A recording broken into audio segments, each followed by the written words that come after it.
Munatira Vanachadi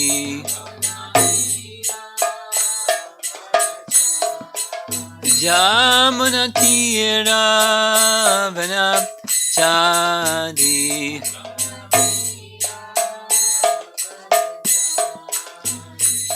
Jaya Radha Madhava Kunjabi Hadi Madhava Kunjabi Hadi Jaya Radha Madhava Kunjabi Hadi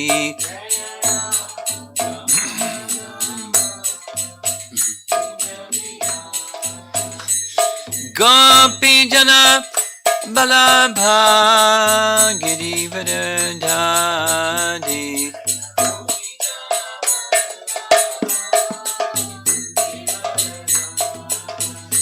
Gopi Jana Balabha Girivardhadi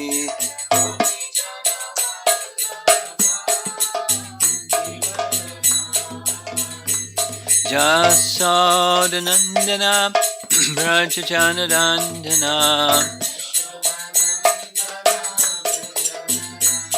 Jasodanandana Brajachanadandana Jamana Tira Vanachadi Jamuna Tira Vanachadi Jaya Radha Madhava Kunjabi Hadi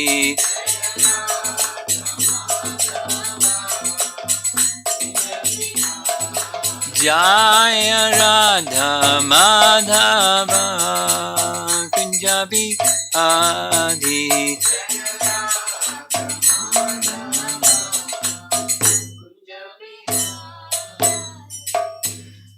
Jayom Vishnupad Paramahansa Parivitacharya Astatarasatasi Srimad His Divine Grace Sri Bhaktivedanta Swami Srila Prabhupada Ki Ananta Koti Vaishnavrinda Ki Gora Premanandi.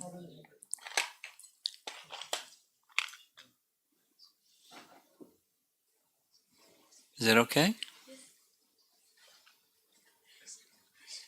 Just checking your work.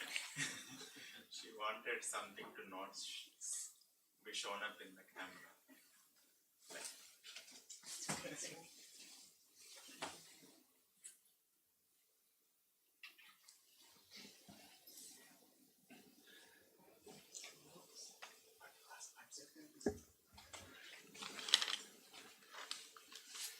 Too many cooks.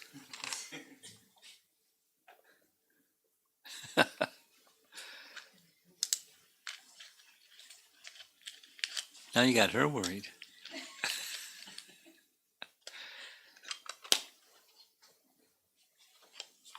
A little background for this evening. October 1 through 7 is the national holiday in China.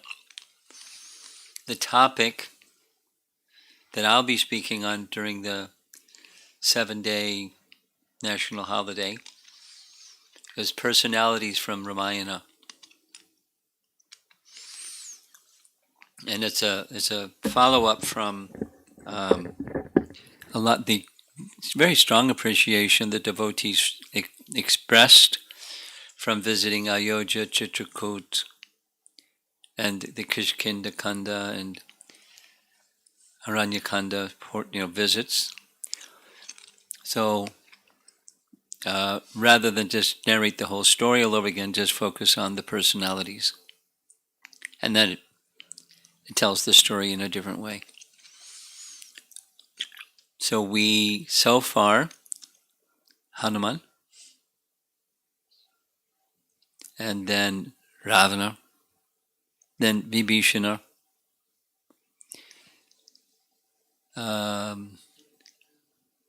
Vishvamitra, and a little change of pace now is 3 females, starting with Trijata. So I'm going to kind of back and forth between narrating and directly reading, depending upon things. Sarama, Vibhishan's wife,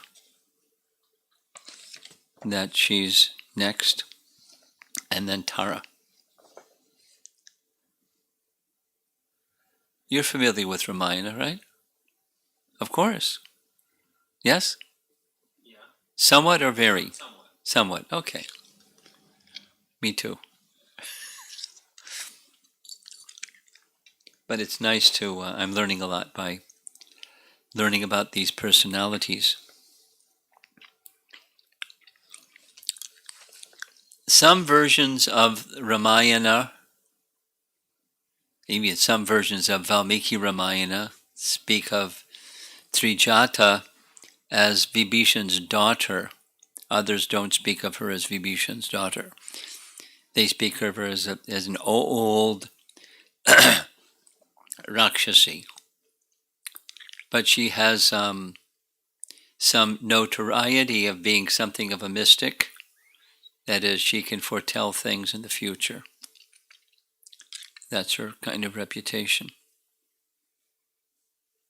And she was one of the Rakshasis that was assigned by Ravan to torment Sita, or at least oversee Sita, so that or his Ravan's purposes would be fulfilled.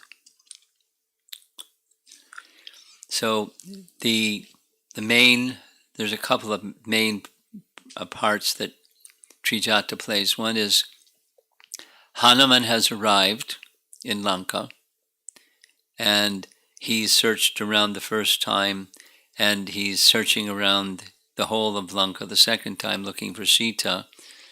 He hasn't encountered Sita yet, but Ravana comes into the Ashok Grove and does the Ravana.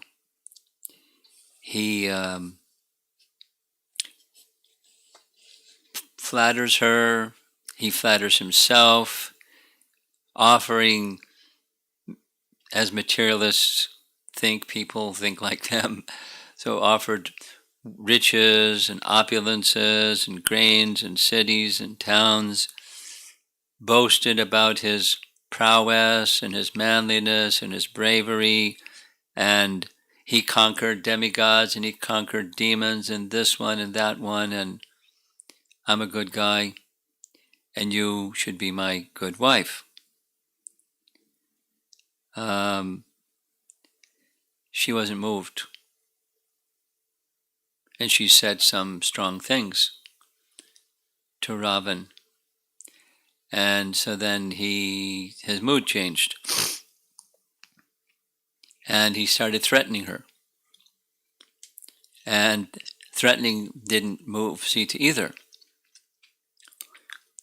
So in anger towards Sita, he instructed the Rakshasis to torment her and break her will, so that she would eventually accept him and his proposal. So the scene continues, and Ravan leaves, and the Rakshasis are saying and taunting and tormenting, speaking cruel things about her, about Ram, glorification of Ravan, and even it got to the point of threatening to eat her. So some distance away, Trijata wakes up hearing their raised voices tormenting Sita, and so I'm now going to read what she says. You wretches! How can you dare torment Sita like this? You shall never be able to devour her. I shall now tell you why. I have just had an incredible vivid dream wherein I saw Ram coming here to rescue Sita and slaying all the Rakshasas. So the others, they knew her reputation of being a mystical personality, could see the future, so they were really interested in hearing about the dream. So then she starts narrating the dream. I saw Rama and Lakshmana dressed all in white and wearing white garlands. They were soaring through the air in a white celestial chariot drawn by 1,000 white horses. Then the scene changed, and I saw Ram seated on a gigantic 4-tusked elephant, dressed all in white. Sita, too, was dressed in white and was standing upon a white mountain in the middle of the sea. When Ram came nearby, Sita mounted the elephant and thus became reunited with her beloved husband. After this, I saw Rama, Sita, and Lakshmana flying through the air toward the north in the Pushpaka chariot. I then saw Ravana in my dream with a shaved head, his body smeared with oil. He was riding in a chariot drawn by asses, and while drinking oil, he laughed as if mentally deranged. Clad in black clothes, he fell down on the ground, being dragged by a woman. As a chariot rode off in the southern direction, I saw Ravana disappear into a gloomy hell, filled with filthy things that emitted a foul odor. So it's not only a visual dream, it's a smelly dream. I then saw Kumbhakarna and all the sons of Ravana in the same way, but not Vibhishana.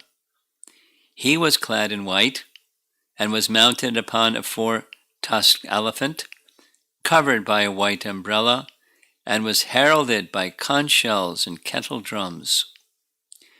The delightful Lanka, teeming with horses, chariots, and elephants, archways and towers, was crumbling and falling into the ocean. Trijata also informed that a powerful Vanara, messenger of Ram, will also burn down Lanka, carefully protected by Ravana. Trijata advised her fellow demonesses to resist from taunting and harassing Sita, as Ram will not approve of anyone abusing or threatening his venerable beloved wife, who had led a life of exile for he, in great anger, will kill all of them. Instead, they should take shelter of Mother Sita, and she alone, by her mercy, can protect them from all dangers. And to prove her point, she started to describe the auspicious signs in the body of Sita, like her left lotus petal-like eyes twitching, left shoulder of great Vaidehi had started suddenly throbbing, indicating that she was feeling quite happy. Her left thigh, comparable to a female elephant's trunk, was quivering as if Rama himself were standing before her. I have therefore concluded that very soon Ram will come here and recover Sita after slaying the Rakshasas. The day of fulfillment of Sita's desire is very near. You must now give up tormenting Sita and beg for her forgiveness instead. Hearing this, Sita became elated and said, "If all that you have described comes true, then I will make certain that you are afforded all protection from the wrath of my husband."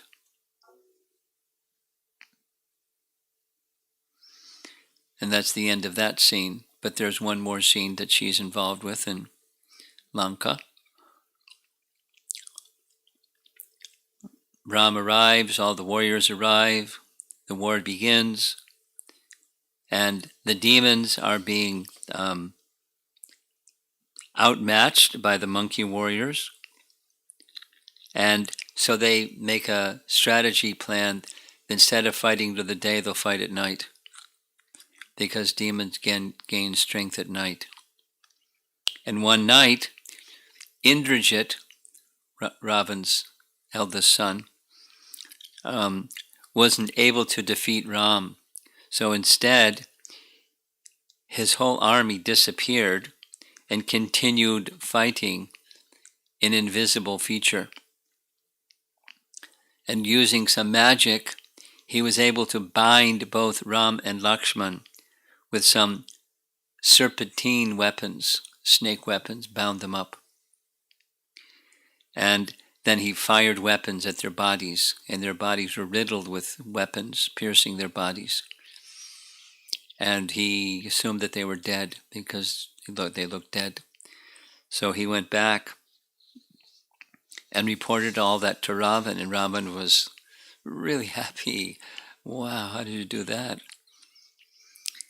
So Ravan then requested Sita and the Rakshasis, including Trijata, to get on the Pushpaka Vimana and go to the scene and look down and see Ram and Lakshman bound by the weapons of Indrajit, pierced with weapons of Indrajit, and looking as if dead, or at least unconscious, on the battlefield.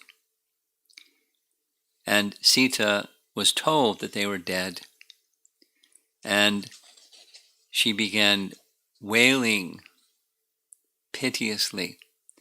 And Trijata was on the Vimana. Trijata informed Sita they're not dead, and she gave some reasons, very good reasons. First of all, Pushpaka Vimana will never carry a widow. Now, how she knew that, I don't know, but so it's not possible that Ram's dead, because Pushpaka Vimana wouldn't have gone anywhere. So they're definitely alive. And look at how the Vanaras are behaving. If their commander-in-chief is dead, they'd be in such disarray, but they're not running here and running there. They're in a very orderly fashion, guarding and protecting. So he's not dead. And the third reason was, if they were dead, their bodily luster would be gone, but they're full of luster, so they're not dead. And then Trijata ends by saying, I've never spoken the truth, I'm not speaking the truth, I'm not speaking a lie, and I'll never ever speak an untruth. So please believe me. Stop your grieving. Ram will be restored. So that's Trijata. Because she had affection for Sita. She understood not just Sita's plight, but her good character, her good qualities, and somehow she wasn't like all the rest of the Rakshasis. So she served Sita, and surely a good destination came to her as a result of serving Sita. And then the next female personality, also in Lanka, is Vibhishan's wife. And she has a nice role to play in this pastime. Her name is Sarama. Sarama identifies to Sita. It's during some parts of their conversation. She's the daughter of Shao Usha.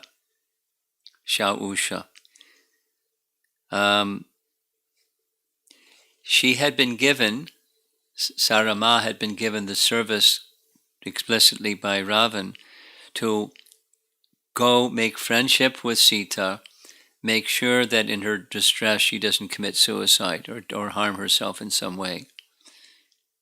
Be there for her, because kind of an assignment. So they had developed friendships. And just as Vibhishan, we heard the earlier description, even before his birth and after his birth, and all the other indicators were he was a very righteous person, completely unlike his brothers and the rest of the Rakshasa clan. And his wife was also of the same quality. She was a very virtuous personality. And naturally, as a virtuous personality, she was fond of Sita, and Sita was fond of her. So they had a very special bond. In one sense, she was trusted by Ravana, and in the other sense, she was comforting Sita.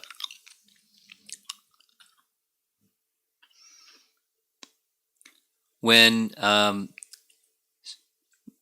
news came to Ravana that the entire horde of monkey warriors had crossed over a bridge all the way to Lanka, and that they had set up camp and were making their battle plans, Ravana became very agitated. So he called for an assembly of his ministers and started making plans how to deal with the army that had just come somehow. After that assembly was dismissed, he called for his sorcerer. His sorcerer's name is Vidyujjiva.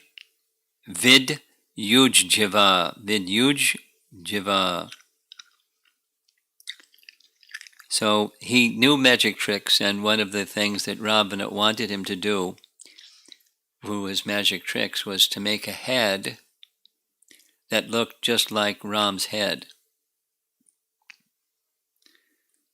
with bow and arrows that looked like Ram's bow and arrows, created through mystic illusory power. And then Ravan came along with his sorcerer friend and confronted Sita and told Sita Ram is dead. And then he started giving details of how he was killed and so forth and so on, thinking you had this idea he's going to come and redeem you and deliver you and so forth and so on. Ravan then informed her that after knowing from his spies that Ram and his monkey warriors reached Lanka and were taking rest due to fatigue, he described the detail of how he was killed. While he was asleep at night, he was attacked.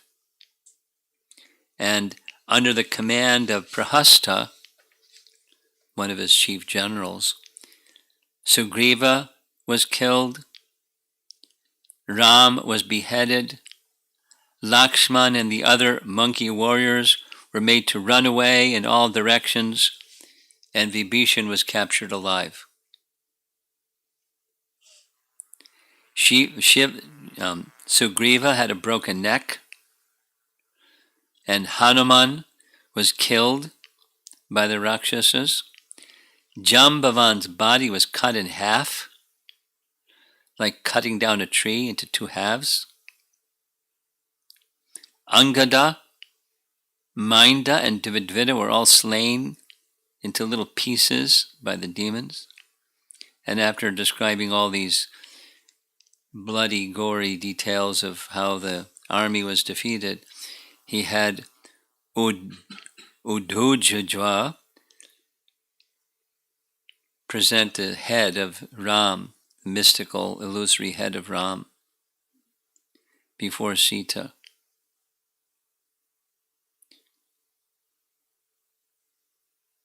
And then Ravana tossed in front of her a mystical appearance of Ram's bow and arrow, which she recognized. She recognized the feature of his head with the same facial complexion, his hair, his forehead, the jewel worn on the top of his head. And seeing this, she accepted that that was Ram's head and she fell on the ground unconscious.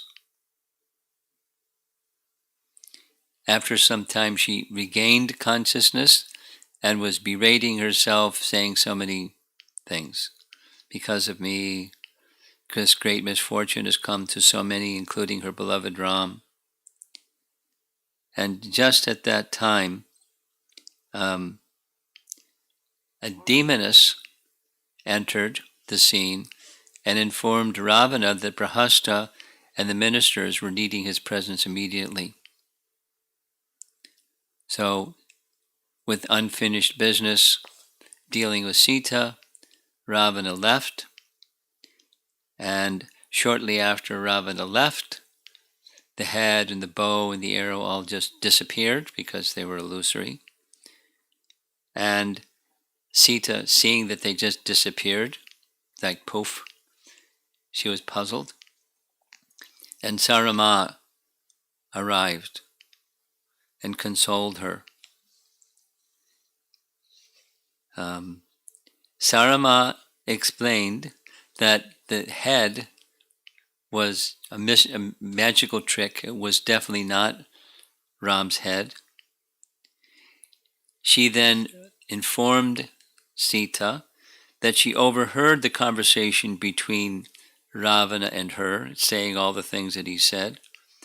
And she was able to overhear because she had the ability of being invisible. And that Sita should have no fear of Ravana consoling her. She said the reason that Ravana had to leave all of a sudden is because the armies, in fact, had arrived, and there was big trouble. Not that Ram is dead or anyone was dead. It's not possible for Ram to be killed by anybody. And further, it's not even possible to kill the monkeys, what to speak of Ram, because they're being protected by Ram. She further informs Sita that Ram and Lakshman, whose qualities are transcendental, are very much alive. Your sorrow is now gone once and for all, and all-pervading auspiciousness is awaiting you. Accordingly, prosperity will attend unto you. Ram, along with his army of monkeys, having crossed the ocean and reached the southern shore of Lanka, are now encamped there. Ram and Lakshman stand protected by the troops gathered together at the vicinity of the ocean.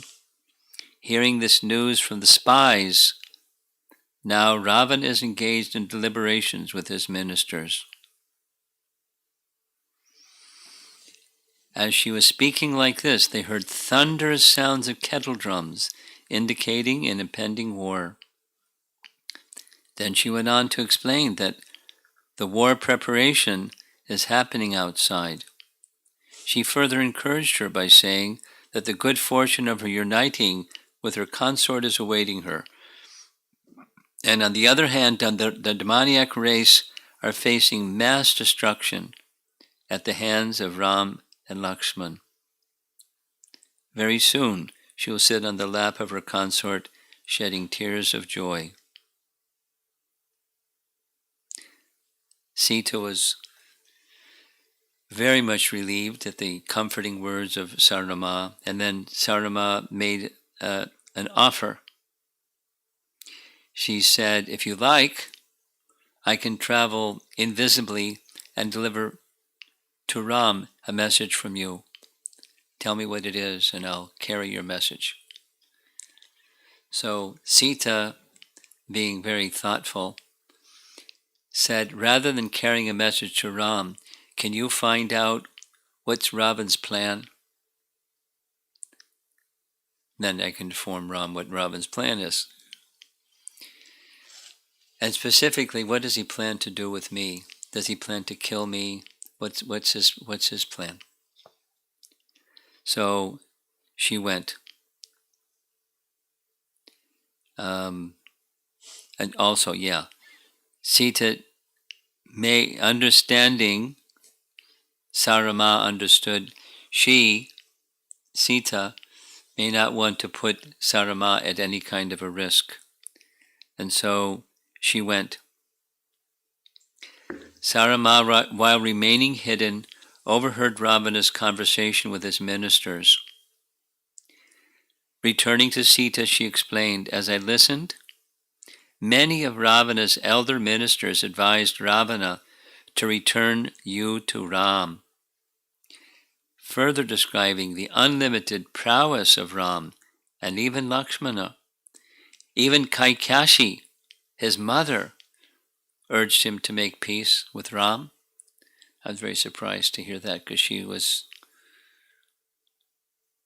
she had some good qualities too. Ravana, however, remained adamant. "Therefore I can understand that he will only give you up at the time of his death." Even as the meeting was going on, Ravana could hear the sound of conch shells, drums, and other noises being made by the monkeys. Then Malyavan, Ravana's maternal grandfather, so it's Kaikeyi's father, no, Kaikeyi's uncle, said, the long chastisement, "A wise king never fights with an enemy who possesses superior strength. Therefore, I also advise you to return Sita to Ram and establish peaceful relationships with him. Otherwise, O Ravana, you may rest assured that virtue, having taken the form of the enemy, will conquer over your evil self. Because you have persecuted the great rishis, the power of their austerity is now aimed directly at you for your destruction. The benedictions you received from Lord Brahma did not give you immunity from death at the hands of human beings and monkeys. Therefore, you should carefully consider the dangerous position you are now in, my dear grandson. You should heed my good advice. For many inauspicious signs have already become visible, indicating the destruction of Lanka. Harsh clouds are pouring down showers of hot blood. Our horses and elephants have tears in their eyes, and carnivorous animals freely enter the gardens of Lanka, crying out ominously. In their dreams, the citizens see black women with yellow teeth plundering their houses while standing before them laughing. Dogs eat the sacrificial offerings, and one species of animal is seen mating with a member of another species. Time personified, appearing in a huge black form with shaved head, is seen peering into all the houses of Lanka every morning and evening. Oh, Ravana, I consider Ram to be the Lord Vishnu himself.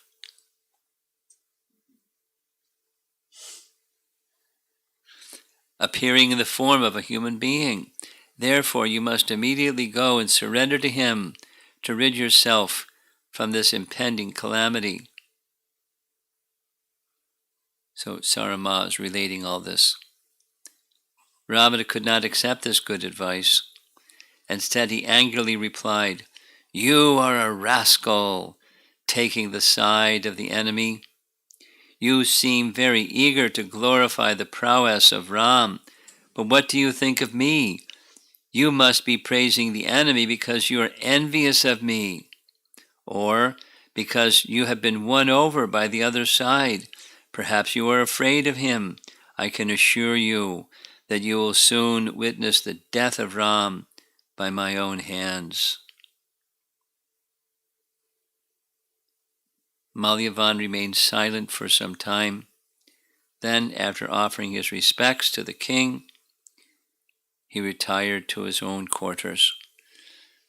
So that was mission accomplished, Sarama was sent on the mission to find out what's Ravana's plan, and specific to her, and she got her answer. Sarama informed Sita even after getting admonished by them, and they expounding the valor of Ram, the evil-minded Ravana was not ready to set her free. But Sita should not feel disheartened, as the end is near for Ravana, and very soon Ram will kill Ravana and take her back to Ayodhya. So, she's not getting very much sadhu sangha in Lanka. Pretty difficult to maintain your Krishna consciousness without sadhu sangha. But Sarama and Trijata are a big help. And shortly after this conversation with Sarama concludes, this is when Hanuman makes his entry.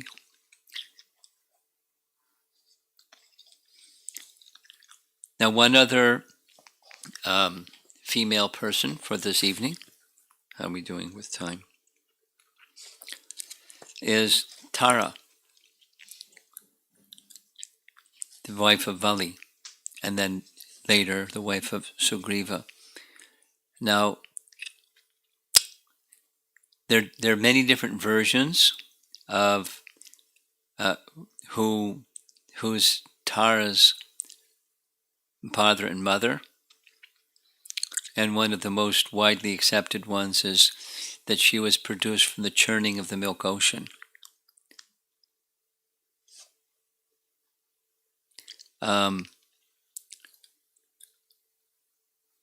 When she was churned from the milk ocean, it was understood, as she made her appearance, doesn't say how it was understood, that she was the granddaughter of Brihaspati, the spiritual master of the demigods. And when she appeared, both Vali accepted her right hand, and Sushena, and there's different descriptions of who he is, but a son of Varuna, and his name literally means a celestial physician. So he held her right hand, or her left hand. So they started having a quarrel who's going to have her hand in marriage. And so these sages and God settled it. They said, when a man holds a woman's right hand, that's the husband. And the man that holds a woman's left hand, that's her father. So Sushena, you're the father. And Vali, you can marry her. They settled it before there was a big tussle. Her outstanding qualities consistently being narrated in Ramayana and beyond. She was very wise, superlative in her wisdom. She was very gifted at speech, and she's one of the ladies in Vedic literature that's considered to be exceptionally faithful as a wife.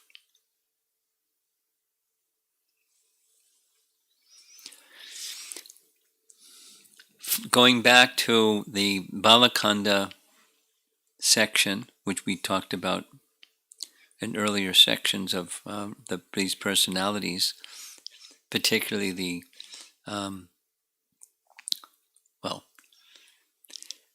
appearance of the Vanaras who would be able to assist Ram in defeating Ravan. The Vanaras were sons of demigods, as, for example, Hanuman being the son of Vayu. We discussed that actually in relation to the very first day Hanuman's life. And Vali was the son of Indra, and Sugriva was the son of the sun god. So, not ordinary personalities. And they had great powers, and they had shape-changing abilities, and They were meant for assisting Ram in his defeat of Ravan.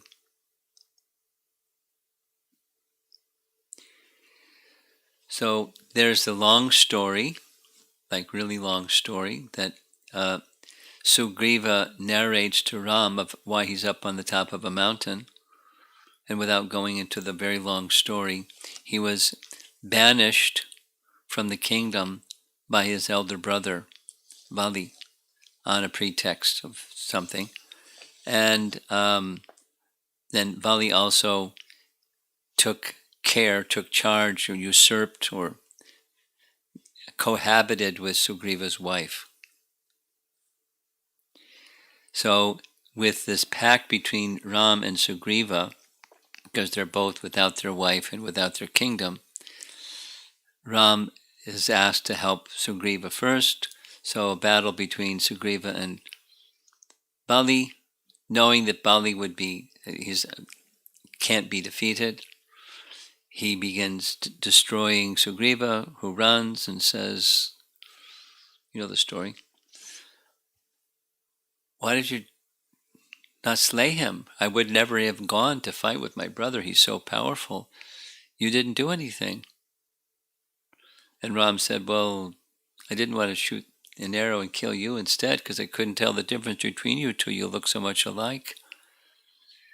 Now, I could never figure this out. They gave him just this little skimpy little vine. And in a wrestling match between two powerful guys, what's going to happen to a little garland vine? A vine garland. Anyway, that was how to distinguish the two. And so here's where Tara comes in. So Sugriva, just shortly after being, beaten to the edge of death, comes back and shouts out to Vali to come out for another fight. On hearing the tumultuous war cry of Sugriva, Vali, maddened with anger, thumped his feet as though to shatter the earth.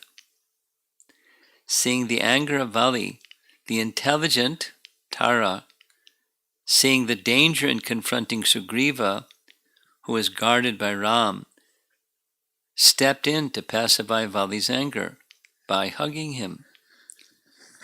She reasoned that Sugriva, who was battered and bruised so badly in an earlier fight, and who was always afraid of him, afraid of Vali, taking shelter in Rishamukh mountain, now suddenly is challenging him openly, and this has created a doubt.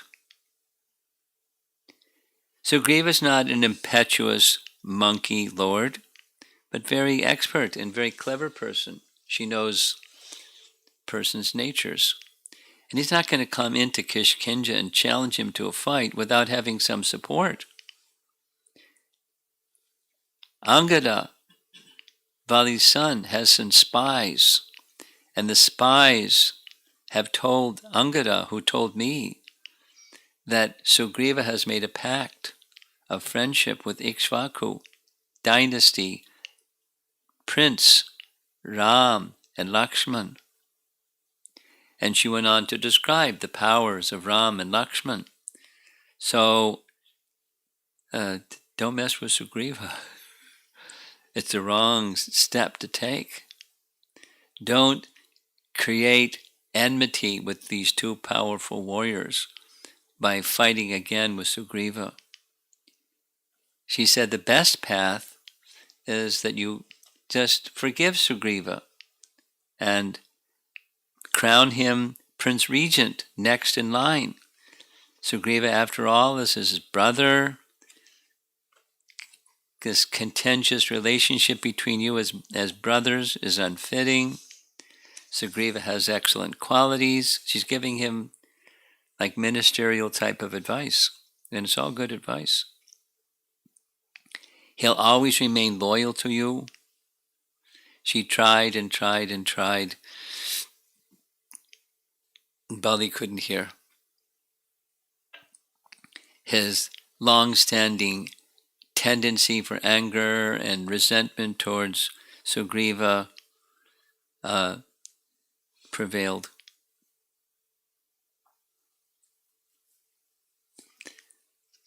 He decided to go confront Sugriva.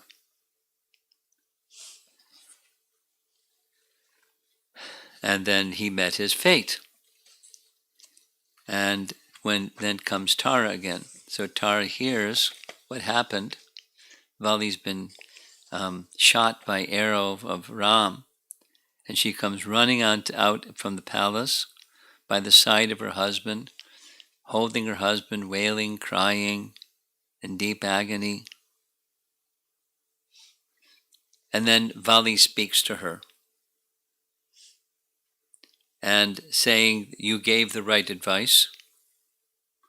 I made serious mistake not following your advice, and even at the very beginning, abandoning Sugriva."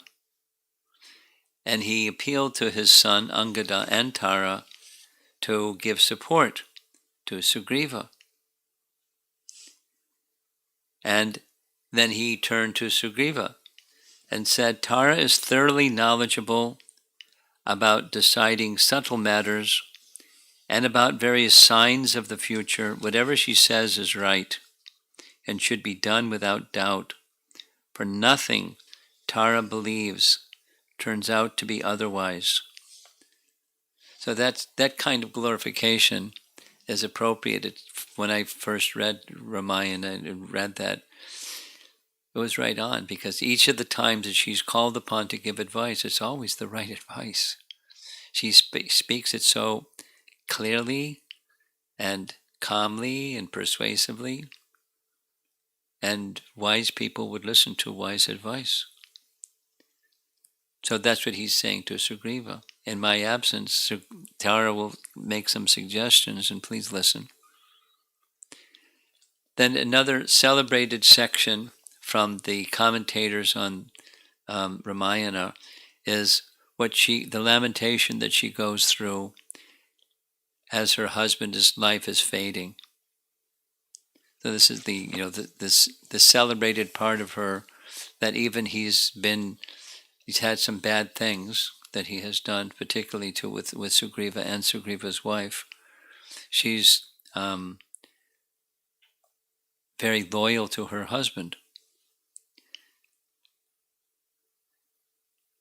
She speaks this way to her husband: "Because you exiled Sugriva and deprived him of his wife, this is the fruit that you have reaped, O ruler of the monkeys." But her husband's departure was very difficult. "As far as I am concerned, there could be 100 sons equal to Angada. Still, I would prefer to embrace the body of my slain husband on the funeral pyre. I have no power over the monkey kingdom, nor over Angada. I have no heart to perform the funeral rites for my husband, or busy myself with the coronation of Angada. Sugriva, as the uncle, is the natural protector and benefactor of the fatherless orphan after the death of the parent. What good can the mother do?" She's being encouraged. You stay with your son. He needs your protection. And so she's giving this other argument. Then she approached Ram, saying, "You are immeasurable and difficult to approach. You have conquered your senses and are the most righteous. Your fame is undecaying, and you are wise. You are tolerant like the earth, and your eyes are reddish. Please kill me with the same arrow with which you killed my beloved. When I am killed in that way, I will go where he is. Vali could not be happy without me. If you think you cannot do that because it is a sin to slay a woman, then consider me as identical with Vali, and then kill me. And that way you will not incur the sin of slaying a woman, O prince." And hearing her appeal, Ram says very little, but just pacifies her with the assurance that both she and Angada will be protected, well cared for, never hurt or harmed or treated badly after the departure of Vali. And Tara has the kind of nature that just hearing Ram's words, she accepted. And her need for protection was met, just hearing Ram's words.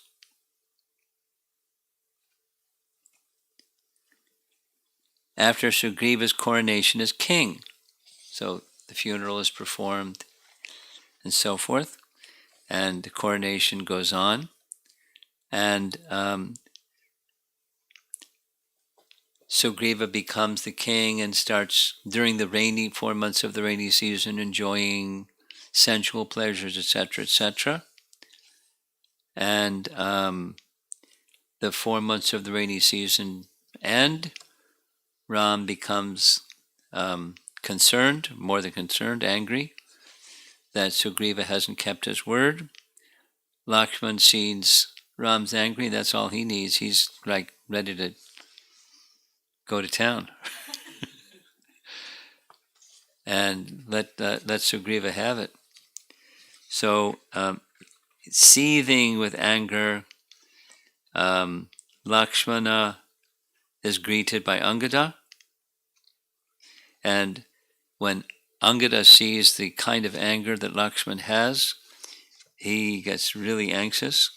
He goes inside to inform Sugriva what's going on.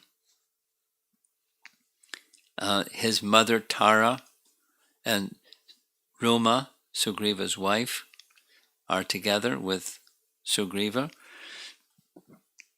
and waiting for Angada to come back. Lakshman twangs his bow, and it's such a terrible sound. Everyone is struck with the sound of the bow, and Sugriva gets the message. Lakshman's really angry, huh? So he then speaks to Tara, because she's very expert with words and so many things. Tara, this younger brother of Ram, is normally soft-hearted, but today he arrived here angry. What could be the reason? Surely such an exemplary person would not become angry without due cause. Can you ascertain what it is which we have done that has displeased him? Please go and personally pacify him with soothing words.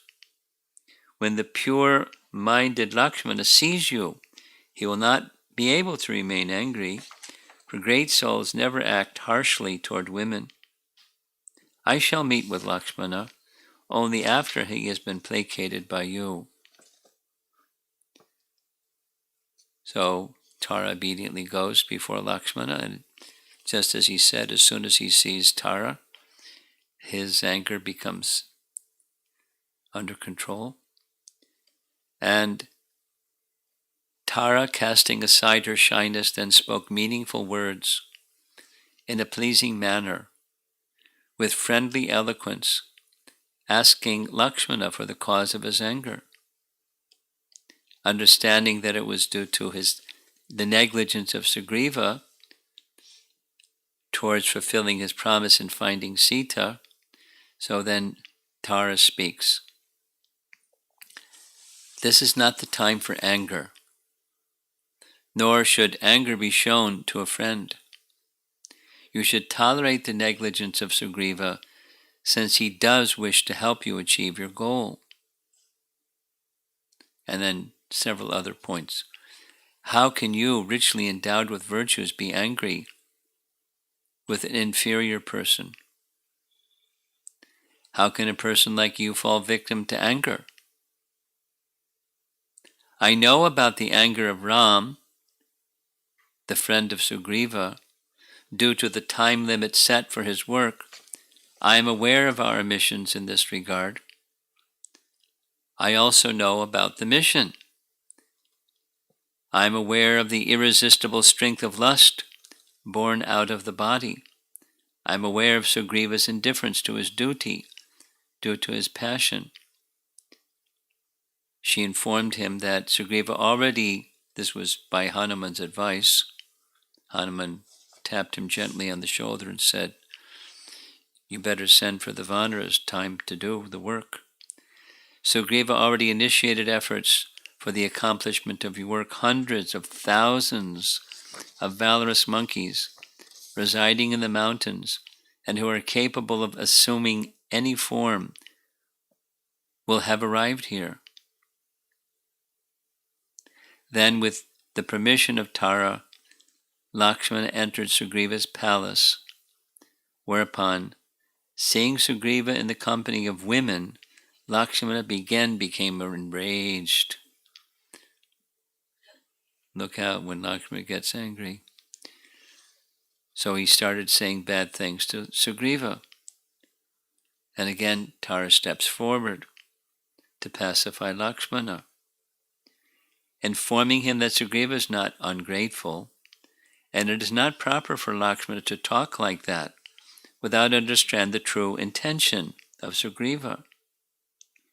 She further informed that Sugriva could abandon his own wife, Ruma, or herself, Tara, sovereignty over the monkeys, his wealth, stock of food, grains, and cows, for the pleasure of Ram.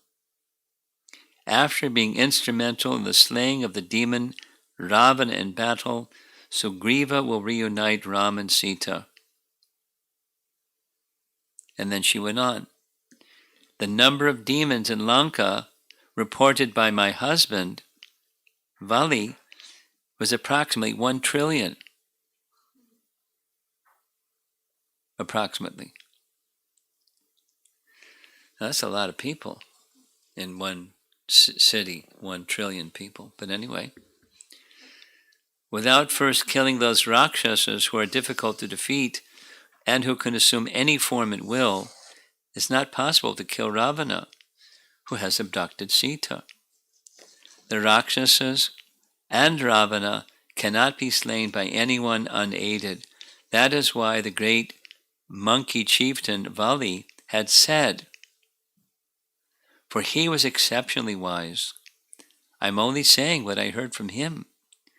To assist you, messengers have been sent to muster strong monkeys who are outstanding in battle.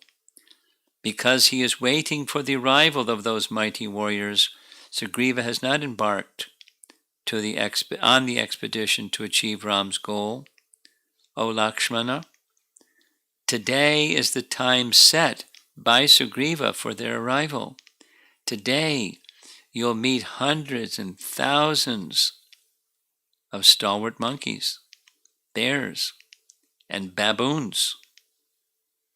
Since they will be arriving here soon, please give up your anger.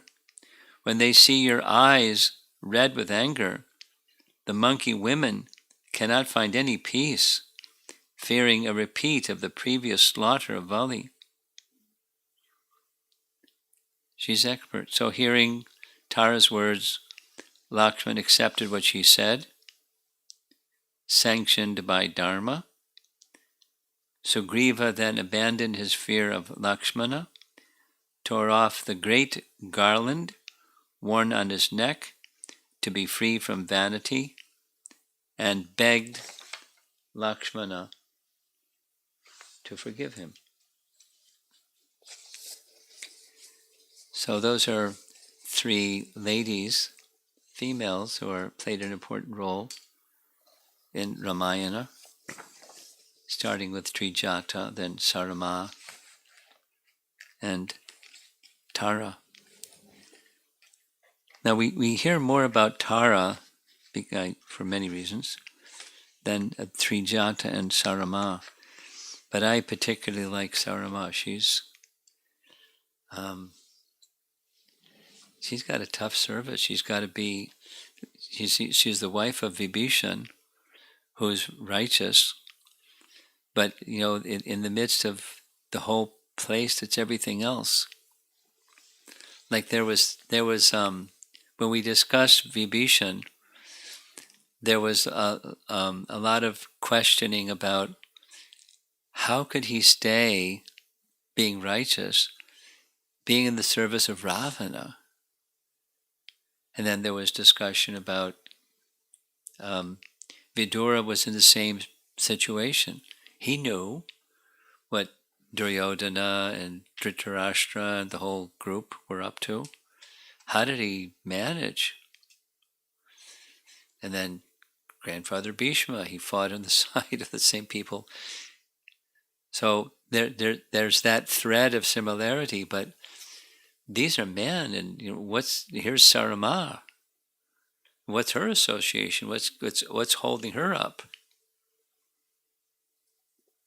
It's exceptional personality, and she's discreet about how she does what she does, and she has mystic powers to be invisible and fly in the air and do other things, but still very difficult. But apparently one of the strengths for her was Sita. And so because she was assigned by Ravan to give her company, make sure she doesn't harm herself, she got a lot of her association, and who knows what that was, that feeling of affection for Sita was. So she took risks for Sita. Same as what Hanuman, what he did, taking risks for Ram. But that's what devotees like to do, to be in some service, and with service there may be some risk. And she was happy.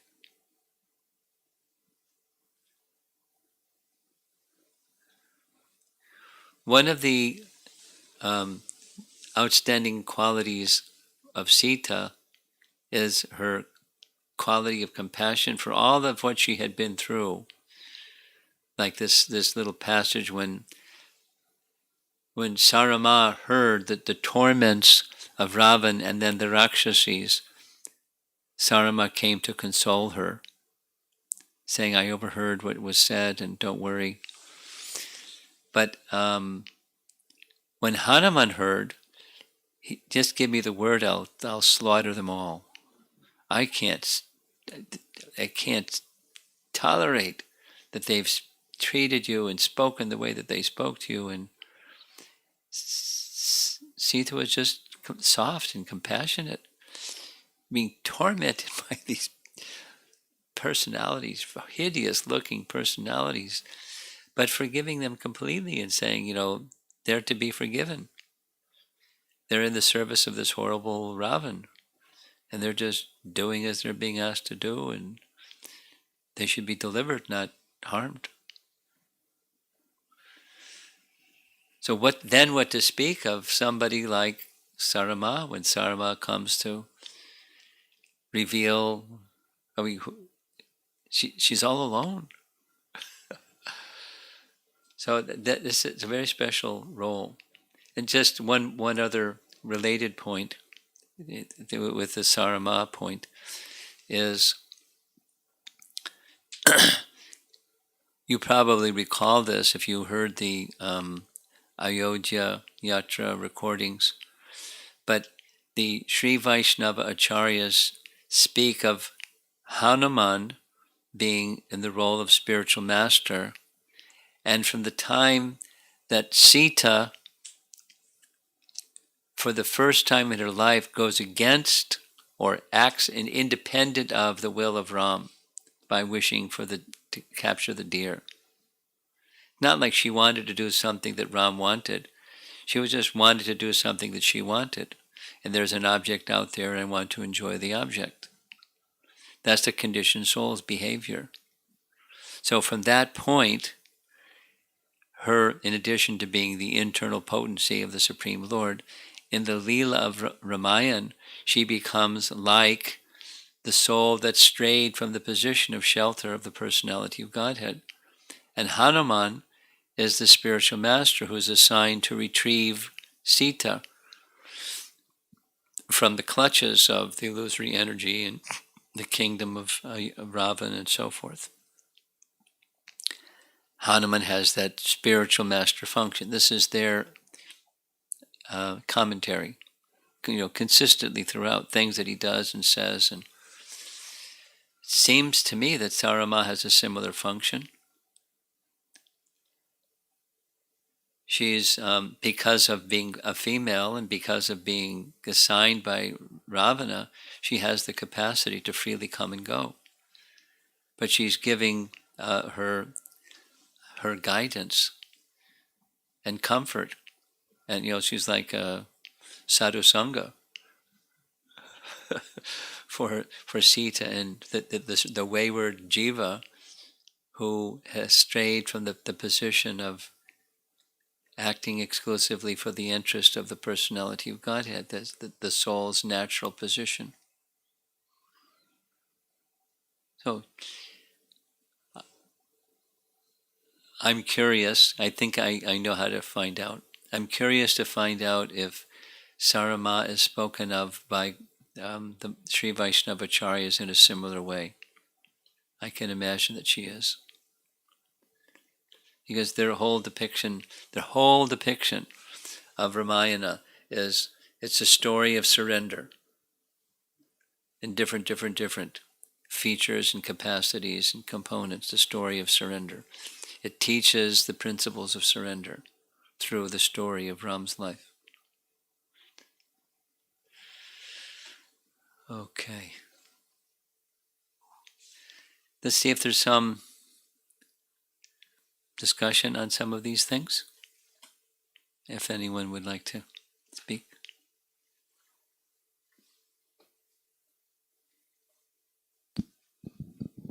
Hare Krishna Maharaj.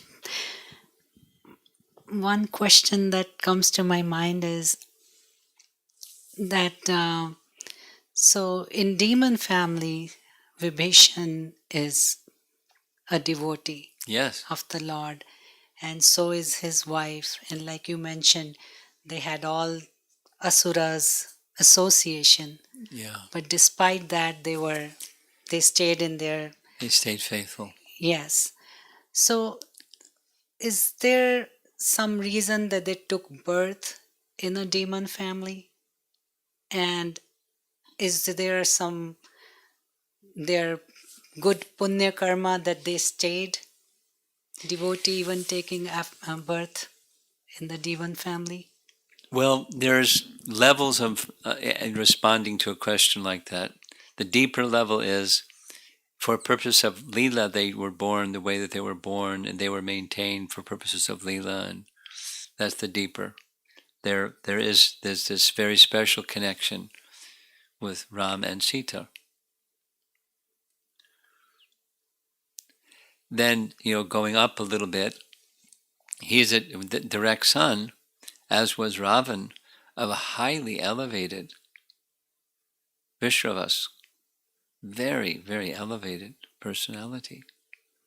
So, the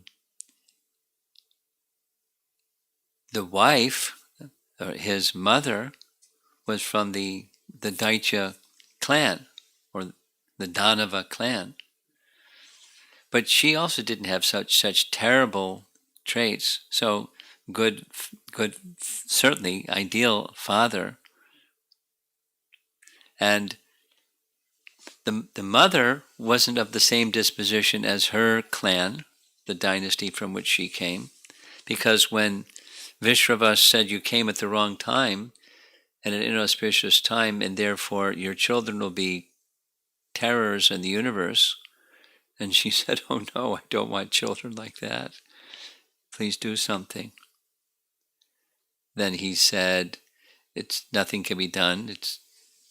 But your third son will be like us, like our Brahminical quality dynasty. So how was it that he knew? Because he has this capacity to know things before they happen. And Vibhishan is going to be like him, so he was like him. So how was he able to sustain? Again, you go to Leela, and then you go to, that was deeply embedded within his system from the very get-go, being the son of such a qualified person. Now, being a son of a qualified person doesn't mean one is qualified. But in his case, it did. He had that. It was understood that his character was so strong. So you say punya karma. More than that, from our ISKCON perspective, he is a devotee of the Lord. That's more than punya karma. So how can a devotee of the Lord be born in such a horrible situation? Look at Prahlad. So devotees of the Lord may be born in such a situation. It's not the norm, but some plan of the Lord can be there where it can happen. And so the strength, we don't hear about who he received association from or who he received instruction from. But when he was young, he was very involved in study of the Vedas. He was, his orientation was like his father. So it doesn't say who his teacher or teachers were, but studying the Vedas means you have a teacher.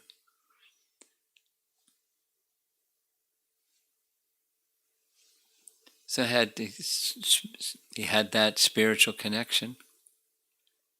Teacher, teachings, and a most exalted father. No one could imagine his father taught him some things, right?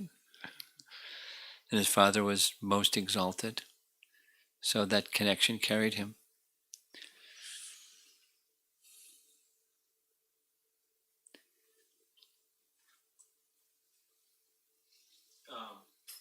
Little different, isn't it? Hearing this Ramayana stories. Anything back there? Hare Krishna Maharaj. Hare Krishna. My question is... We have people online. If you can speak into the microphone, that they would appreciate it. Hare Krishna Maharaj. My question is, did Ravan have had any idea that assigning Sarama and Sujata to Sita, that would be not a good idea, In conflict with his interests. Right, because they were, from Ravana's side, I think similar to what she was asking. Well, he wasn't a perfect demon, I guess. And, the assumption is when you're such a terrible person, people are afraid to go against you because they'll get chopped. I was just listening to, today, a first chapter Bhagavad Gita lecture, and Prabhupada was bringing up the nature of the divine in demoniac, and he brought up Stalin's name. And he was making the statement that in modern history there's never been a person as terrible as Stalin.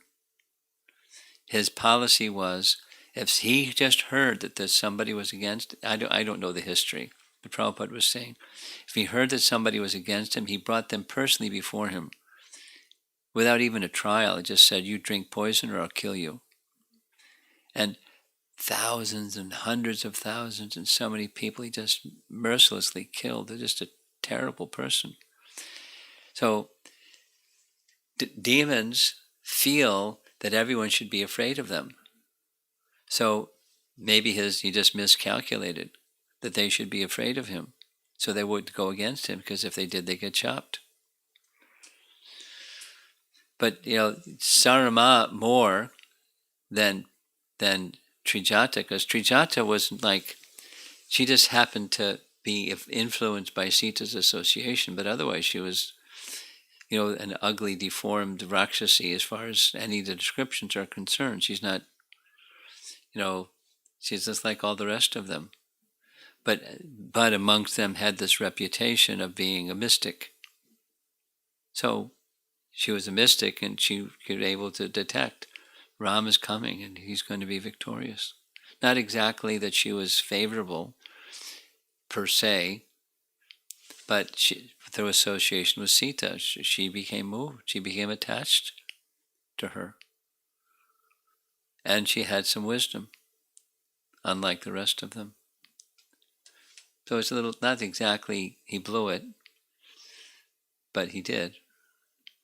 Not knowingly, but you have to be Stalin just to kill everybody if you think even the slightest. Okay.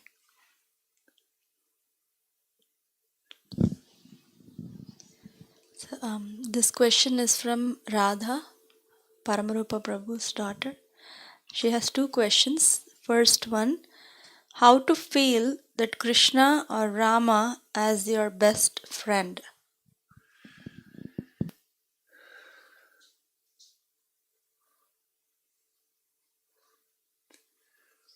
Well, Radha, how do you evaluate who is a friend? Not just best friend, but just a friend. And a friend is someone that knows you, someone that accepts you for who you are, and someone that's your well-wisher. And especially somebody that's wise. So, who knows you better than Krishna? Who is your well-wisher more than or better than Krishna? He's your best friend. Now you can do that with reason, or you can do it just simply from Krishna's statement in Bhagavad Gita. Suradam sarvadehinam. Krishna is the best friend. But look at his qualities and his character, and he is your best friend. So draw out a list of things that are important to you in determining friendship, and Krishna is the best.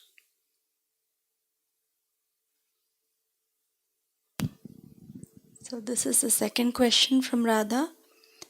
I have asked this before, but may I ask again? Can I pray to Krishna to just force me to like chanting and go back to Godhead? Sure, you can pray like that. But Krishna won't. He'll help you, but he won't force you. We discussed this yesterday. It's got to be something inside. That was not yesterday, a few days ago. Your question about your friends having cell phones and playing video games, and how do you resist all of that temptation? And I said it has to be something inside you. There's some appreciation, a higher taste that you have that keeps you contented inside, so you don't go outside with others, searching for other happiness. So, how about this? Not pray to Krishna to force you, but pray to Krishna to attract you to him. Because that's the meaning of his name. He's all attractive. So pray to Krishna to attract you to him, starting with his name. That's a nice prayer. And this question is from Vishakha, Paramarupa Prabhu's second daughter, 6 years old. I get too tempted to get on the phone to watch some videos. How can I overcome this? How not to listen to my mind?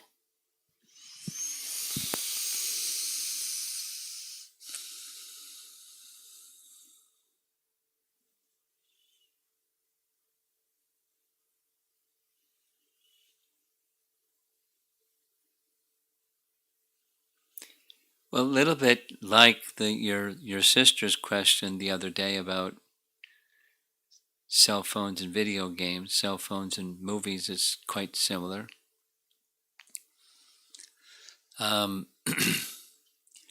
There is several things. There is a greater, the strongest deterrent for distraction is contentment within. But contentment within has its price. It takes it takes some purification. And you took birth Although your body is now 6 years old, you even got one, because there's some attraction, there's some material affinity. And so the latest material affinity looks like what you just described, but it's the principle is there. Otherwise you wouldn't have taken birth, you'd be in the spiritual world. So find some things that give you some happiness and contentment in the spiritual realm. You're not an ordinary soul, you're a soul that took birth in a devotee family. So you have lots of assets that others don't have, both of you. You have assets, spiritual assets, that others don't have. So turn to those assets and nourish them in ways that you find contentment within. And when you find that contentment within, then you don't need to go outside for something else. You're finding that contentment within. So find those things that help you connect with that inner contentment. And do that abundantly. And one of the best ways to not listen to the mind or conquer the mind, you and your sister can both hear this, it's hearing spiritual sound. This is Bhaktisiddhanta in its statement, it's true. When the ear becomes absorbed in spiritual sound, the mind becomes conquered. In reverse, the mind will rule if you're not properly hearing spiritual sound, not just mechanical, but properly and regularly hearing spiritual sound. That's how you can conquer the mind. There isn't a better way. Hare Krishna. This question is from Amritakeli Mataji. We hear Tara being very intelligent, not only in terms of diplomacy and material intelligence, but also she's able to understand the supremacy of Lord Ramachandra even more than her husband. Yeah. On the other hand, we have the statement about women are less intelligent and not trustworthy in Bhagavad Gita, first chapter 40, verse 40 purport. Could you please share some light how to understand those statements in light of Tara or Mandodari's examples? And how do we share or present these apparently contradicting and strong statements of Shastra with new people? Well, a very simple way of addressing that, it may be too simple or oversimplified. Prabhupada's statement is, these statements do not apply when it comes to devotee women. They apply to non-devotee men and women. So obviously it's a contradiction.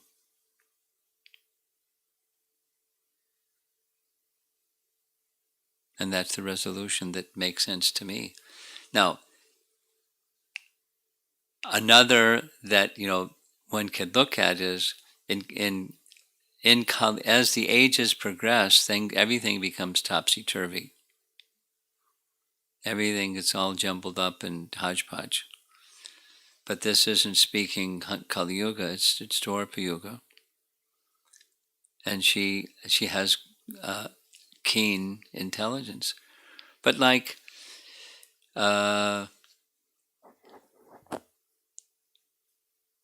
anyway, we've discussed this. Queen Kunti's prayers and how she speaks of herself in that same way. How am I to understand I'm in this woman's body? So there's the rule, and their devotees are not part of that same rule. Devotee is not rooted in the bodily conception.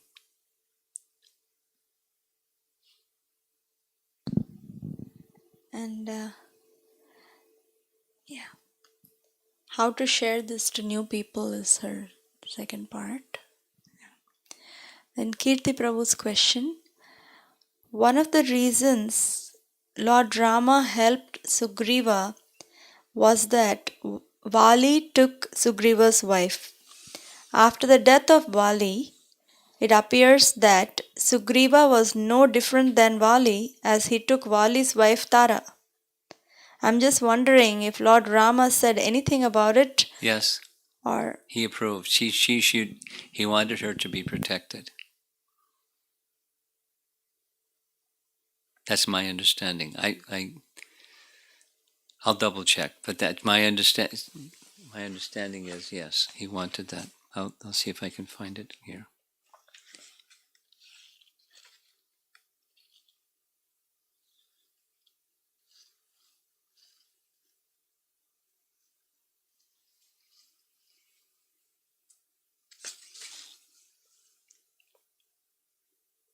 Yes. Her status as empress is also protected because Sugriva remarries her. So it's connected to her being protected. I don't know much more than that.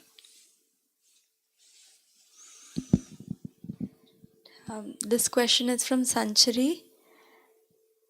When hearing or reading stories from the scriptures, how do we understand the selective nature of the stories when it comes to the female personalities of the Bhagavatam? Why are some lives more elaborated than others? You asked a similar question. Why some people are spoken of more and some people are spoken of less.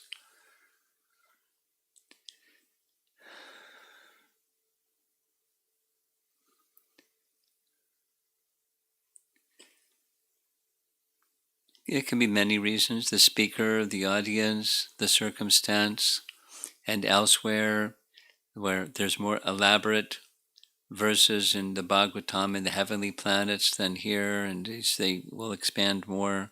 It's this story, that story.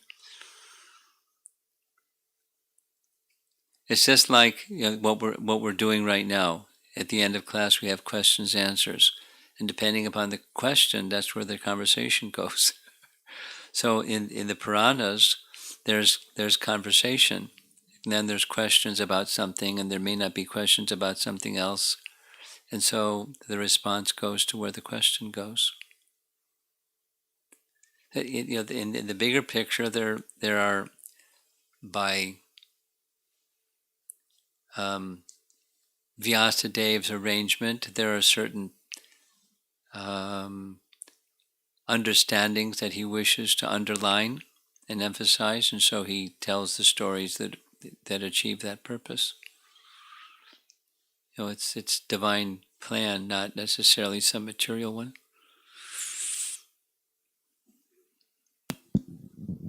This question is from Uttama Bhakta Prabhu.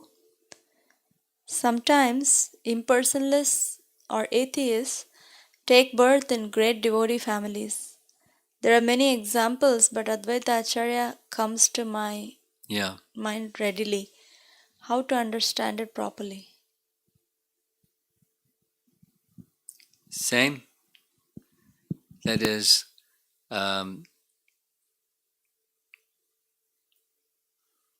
let's say Srila Prabhupada. All of his children were not pure devotees. Why? He was a pure devotee. Why his children weren't pure devotees? It's free. Lord makes different arrangements for different personalities.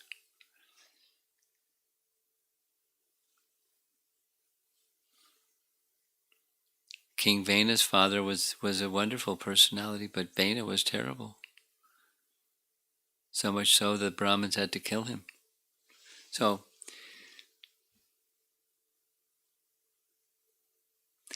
being born from certain parents doesn't guarantee. There's facility, there's opportunity, but there's no guarantee, and vice versa.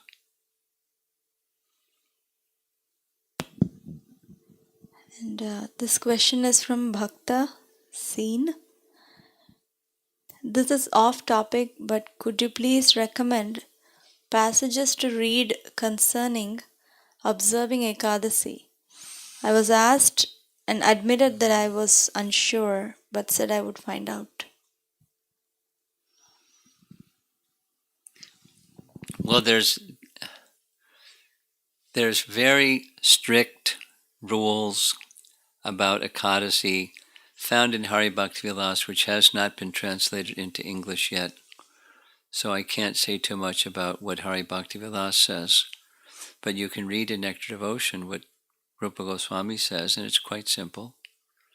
And just do that.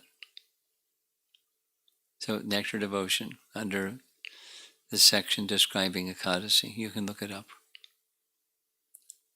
Go ahead. That's it.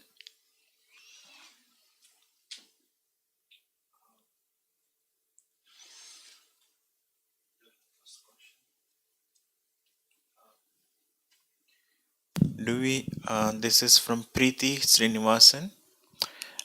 Do we have any reference from Acharya's commentaries that Trijata was the daughter of Vibhishana and Sarama?